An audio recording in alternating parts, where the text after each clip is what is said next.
Ladies and gentlemen, you're in Disney and you got to eat, right? We've all got to eat. All the intros in the world, we could just say it. Got to eat. Episode 57, Monorail Memoirs. Welcome. Lauren, the options for food are plentiful in all of the parks.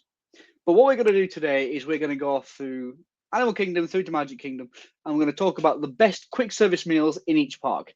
Now, I don't know what you said, and you don't know what I've said. So I will let you go first, but the idea is there's going to be a location and a meal. I already know what some of yours are going to be, though, just because you're predictable. But we'll start in Animal Kingdom then. So Animal Kingdom, what is the best quick service meal? So I would say the best quick service meal for me in terms of price point, kind of what you get in for your buck, you bang for your buck sort of thing. I'm going to Satula Canteen quite interestingly. And I'm getting the cheeseburger steam pods because I love me a pretend cheeseburger. It is just so good. So these steam pods are effectively, it's kind of like almost like the buns all the way around, and there's it's encased. Yeah, it's encased, and so sure, it's slightly more expensive than a regular cheeseburger, I suppose. Actually, so I've got the description and the price in front of me. Please, yes. So the description is a steamed cheeseburger pod filled with ground beef, ketchup, mustard, pickle, all the stuff that you would expect. But the thing that I like is it's served with vegetable slaw and vegetable chips. So you don't feel like you go in and getting a cheeseburger and chips. You feel like you're doing something a little bit better, with the slaw and with the vegetable chips. I just think it adds an extra layer. And it is only $13.99. Don't forget, for our English-speaking viewers, chips and fries are two different things. Chips are crisps and fries are chips, just to make things slightly more complex for you. So you're not talking about chopped potatoes that you get at McDonald's. You're talking about the crisps or chips, as our US counterparts would call it. The idea of vegetable crisps is fantastic. No. So, don't get me wrong, I understand Satula Canteen is sort of a slightly unique experience compared to a lot of other quick service places. I get that. That's an easy win. You're wrong, but that's fine. To me, the joke answer was going to be the turkey leg. Oh, my gosh. No. It's a bit of a joke answer. If you've never had a turkey leg, but you really just want to feel carnivorous, do it. I mean, they're getting expensive now. They're like $20, but a lot of salt. You will need to make sure that you are consuming appropriate amount of hydration. But it's a bit of a good laugh. No, my actual answer for Animal Kingdom, excuse me, is flame tune barbecue, and the specific meal I've chosen is the ribs, chicken, and pulled pork sampler. As the name suggests, you get a little bit of each. It is $19, so it's slightly more expensive than most quick service meals. However, it's a proper meal.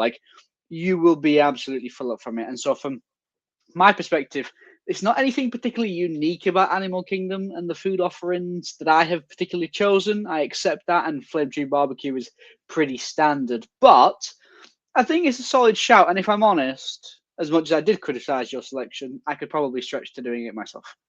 Yeah, I think that we are both completely different in what we look for in a meal. And I like variety. I like something a little bit different, but also a little bit kind of similar to what I know I like. I think that vegetables are just really hard to come by in the theme parks, when you are looking for that quick service meal. So I think where you can, if you do like vegetables, getting a meal that you can kind of sub vegetables in for, and it's not just constantly burger and fries, hot dog and fries, chicken nuggets and fries. It's not just that for 2 weeks. I think it gives a really nice balance, and it also kind of makes you feel like you're having something a little bit better for yourself than just obviously fried food.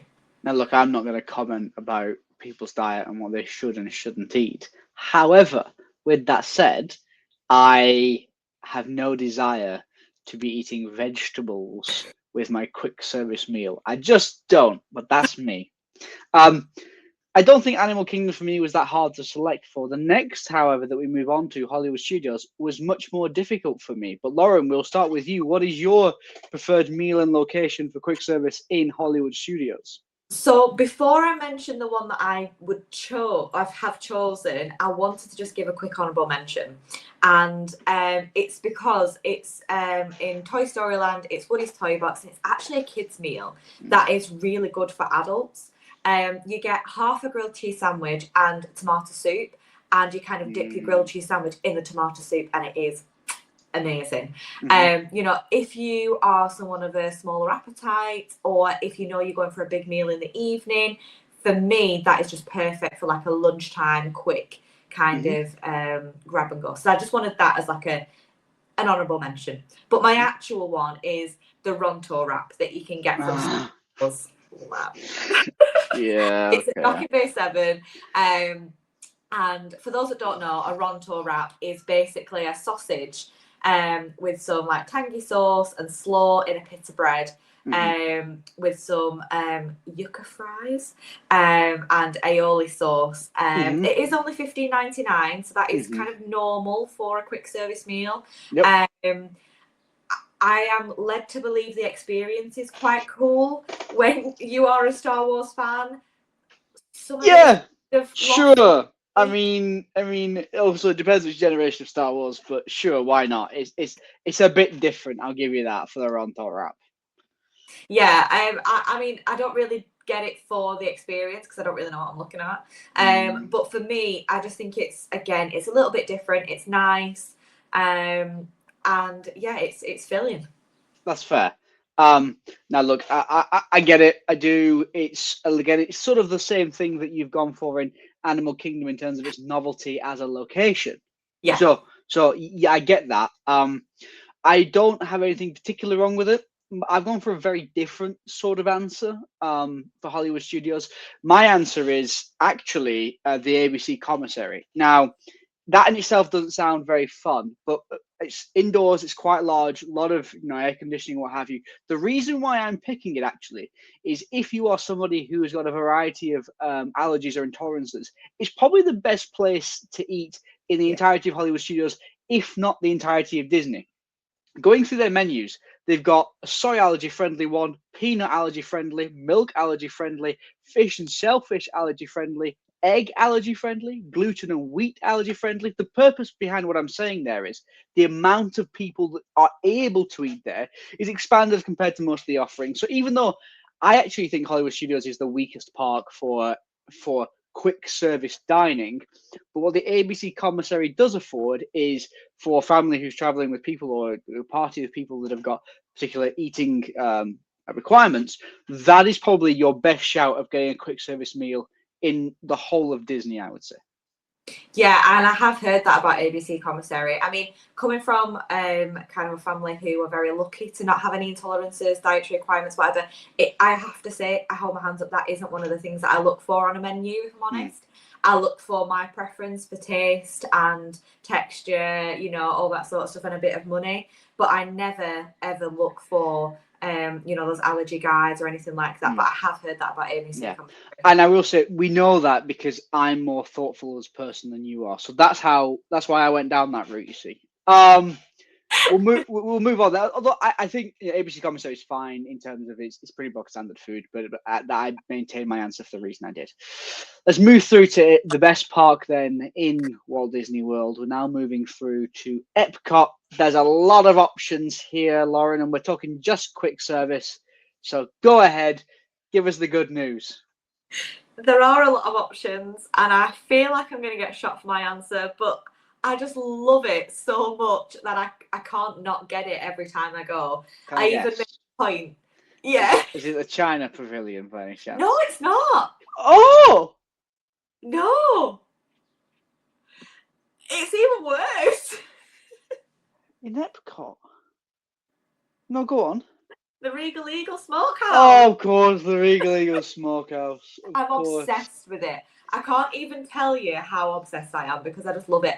Every time that I go past there, I'm just like, honestly, the food is just amazing. So something that is hilarious about my choices is park everything I've just said about burger and fries. And I'm going to welcome you into the world of burger and fries because that is what I've chosen. It's a barbecue burger. So it's but it's not just a burger, it's the bun is garlic toast, which is just amazing. It's got barbecue pork on it, It's got onion rings with it and a choice of sides. You can get things like mash, mac and cheese, slaw, fries, you know, lots of different things. But because you don't get the American skin-on fries at home, I always get the burger and fries. Yeah, so the Regal Eagle Smokehouse is the restaurant that's just had the left-hand side of the American Adventure, the American Adventure, and it's part of the US Pavilion at EPCOT, the direct opposite side from the Spaceship Earth. Yeah, I get it. I do. I've eaten there many times myself. The ribs are pretty good in there. I find the ribs are pretty good, and its selection of alcohol isn't too bad. It's one of the few places that you can get cider in EPCOT, so that's a big win for me. I went similar theory, but distinctly different. The similar theory is it's something that I've chosen people can't get very often around here, and that is why, for our American audience, I've suggested fish and chips. The Yorkshire County Fish Shop in the UK Pavilion of EPCOT. The fact is, getting good fish and chips around here, genuinely, is not easy work. In the entirety of DC, I've had one restaurant that has come close to doing good fish and chips, and even then, it was 3 small battered pieces of fish. It wasn't a fish. A fish. To be fair, the Yorkshire County Fish Shop does 2 pieces of battered fish, so it's sort of a halfway house there. But it is a very traditional British meal. They have got plenty of malt vinegar and salt to put on your chips as well. That, for me, I won't have it when I go there because it's sort of redundant. But for Americans wanting to have proper fish and chips, proper battered fish and chips, it's a good, it's not perfect, it's a good representation of the sort of thing that you'd have. So in that sense, yeah, fish and chips from the Yorkshire County Fish Shop is my answer there. Can I just say, how funny is it that we've both chosen the most boring meals possible for the most exciting culinary park ever? Your wife would shoot up right now. Honestly, she is so culinary. It's unreal. That's true. And we're there, burger and fries, fish and chips. Yep, basically. I think for me, though, the thing with the fish and chips is what I find funny about the choices that we've made is I have got plenty of access to the burgers, fries, ribs, etc. living here in Northern Virginia. And almost no access to fish and chips, whereas where you have plenty of access to fish and chips, but not so much access to the same style, sort of smoky barbecue options that I do here. So I think we've both picked what the other one has got more access to. But you're right, they're not pushing the boat out from a culinary experience perspective. No, they're not. There is one park left, of course. And this is the one that I think this is the one that we've got the same for. The other ones, I knew we weren't going to have the same for Animal Kingdom and Hollywood Studios. I didn't think we were going to have the same for EPCOT. I can talk with a quite high degree of confidence we've gone for the same location. Yes. We may have picked different specific meals. But Lauren, Magic Kingdom, what is the best location for a quick service meal? 100%, without a shadow of a doubt, Casey's Corner. Correct. This is at the bottom end of Main Street. You make a left, up Main Street towards the castle. You make a left at the end. Casey's Corner. Excuse me. Lauren, what are you picking to eat, though? So I am getting a foot-long all-beef hot dog with chili and cheese on the top. Oh, we are having the exact same meal then. Oh, yes. Nice. Chili con carne hot dog, foot-long. It's an experience and a half. Take us through the meal then, Lauren. Oh, so in England, our hot dogs aren't all beef hot dogs. You will be really hard pushed to find an all beef hot dog. Ours are pork based, and also usually quite small. So our hot dogs tend to be sort of like this big and very, very, very thin. And so when you get that hot dog, the bun is nice and fluffy and soft. And then you've got it's quite a big hot dog. And when you bite into it, the snap that you get from that, and then it's really kind of juicy inside. Oh, it's amazing. And the chili isn't spicy either. So I'm not someone who can handle a lot of spice really. But I am a fan of a chili. So when I make chili, I make it very, very mild. And it is a very mild chili. And yeah, it just kind of tops it off for me with the cheese. Oh, yeah. Amazing. We have a consensus there, though. We do. Because, yeah, chili con carne hot dog, foot long from Casey's Corner.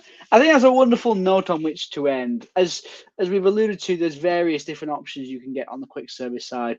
It appears that Magic Kingdom is the only one in which you have to go to Casey's Corner to get the hot dog for the experience. But ladies and gentlemen, thank you very much for joining us, as always. And until next time, please stand clear of the doors. Bye, everybody. Bye.